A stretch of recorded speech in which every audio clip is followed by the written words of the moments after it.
Jeshi la Ulinzi wa Mapinduzi ya Kiislamu la Iran IRGC limetangaza kuwa limelenga vituo muhimu na maeneo yanayotumiwa na vikosi vya Marekani katika kambi ya jeshi nchini Jordan kwa kutumia makombora ballistic, ikisema operesheni hiyo ni hatua ya kulipiza kisasi kufuatia mashambulizi ya Marekani dhidi ya Iran. Katika taarifa iliyotolewa Jumanne na kuelekezwa kwa wananchi wa Jordan, IRGC ilisema shambulio hilo lilifanyika kabla alfajiri wakati wa awamu ya pili ya operesheni Nasr 2. Kwa mujibu wa IRGC, vikosi vyake vilishambulia miundombinu muhimu na maeneo yaliyokuwa yakitumiwa na kile ilichokiita jeshi la Marekani linaloua watoto katika kambi ya anga iliyopo Jordan, ambayo baadaye ilitumika kuzindua mashambulizi dhidi ya Iran. Taarifa hii iliongeza kuwa mashambulizi hayo ya makombora ya ballistic ilikuwa na lengo la kuadhibu viongozi wa jeshi la Marekani kwa kile ilichokiita kuwa uhalifu wao. IRGC ilidai kuwa siku ya kwanza vita kati ya Marekani, Israel na Iran mnamo Februari 28, kambi hizo zilitumika katika shambulizi lililosababisha kuuawa kwa watoto wa shule 168 wa Iran pamoja na walimu wao katika mji wa Minabu kusini mwa Iran. Ikizungumza na wananchi wa Jordan, IRGC imeweka mkazo kwa Iran haina uadui wowote dhidi ya Jordan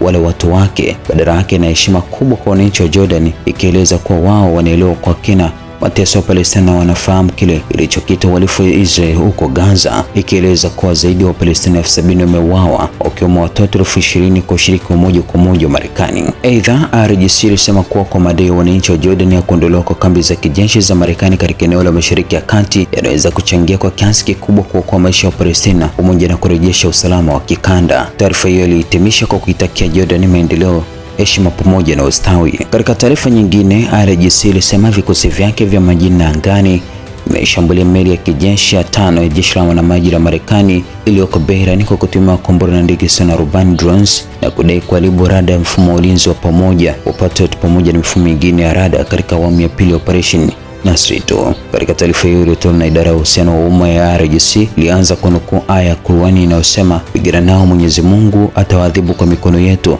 atawaaibisha, atawapa ushindi dhidi yao na atawatuliza nyoyo za waumini. Wakati huo, msemaji wa jeshi la IRGC amelaani Marekani kwa kile alichodai ni kuhatarisha usalama wa nishati duniani kupitia hatua zake katika mlango bahari wa Hormuz. Katika ujumbe wake uliochapishwa kwenye mtandao wa X siku ya Jumatatu, Jenerali Hussein Mohebi alisema Marekani kwa kuingilia masuala ya mlango bahari wa Hormuz imeweka hatarini usalama wa usambazaji wa mafuta na gesi duniani katika hatari kubwa, inapaswa kuwajibishwa. Aliongeza na kusema kuwa tutaendelea kutumia mamlaka yetu kamili na kusimamia mlango bahari wa Hormuz kwa nguvu na uthabiti, na tutawalazimisha wageni pamoja na washirika wake kuheshimu matakwa ya taifa la Iran. Kauli hiyo ilikuja baada ya makao makuu ya Haitham al-Abia kuweka mkazo kwa jeshi la Iran litaruhusu Marekani kuingilia usimamizi wa mlango bahari wa Hormuz na litajibu kwa nguvu jaribio lolote la kuvuruga meli za biashara au meli za mafuta nje ya njia ambazo Irani imezitenga. Msemaji wa makao makuu haya alionya kuwa kuendelea kwa Marekani kuingilia shughuli katika njia hiyo muhimu ya kimataifa kumeongeza hatari kwa usalama wa kikanda, biashara ya kimataifa na usafiri wa baharini. Pia alishutumu baadhi ya nchi za eneo hilo